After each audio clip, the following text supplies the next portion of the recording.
वेगवान खेळाचं प्रदर्शन करत वेताळमाळ तालीम मंडळानं 3-0 गोल फरकानं उत्तरेश्वर पेठ संघावर विजय मिळवला। तर सकाळच्या सत्रात झालेल्या सामन्यात शिवाजी तरुण मंडळानं तब्बल 9 गोल करत रंकाळा तालीम मंडळावर एकतर्फी विजय मिळवला।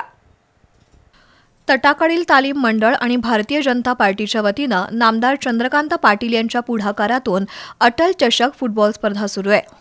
आज सायंकाळच्या सत्रात वेताळमाळ तालीम मंडळ आणि उत्तरेश्वर पेठ वाघाची तालीम यांचा सामना झाला।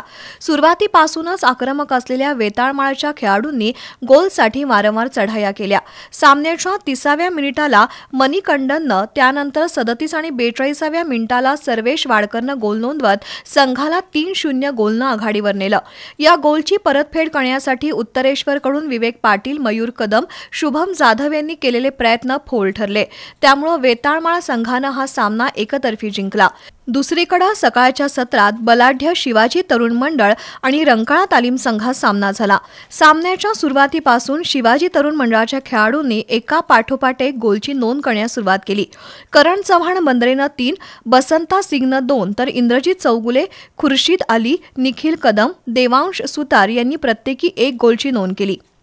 या सामन्यात शिवाजी तरुण मंडळानं 9-0 गोल फरकानं रंकाळा तालमीवर एकतर्फी विजय मिळवला।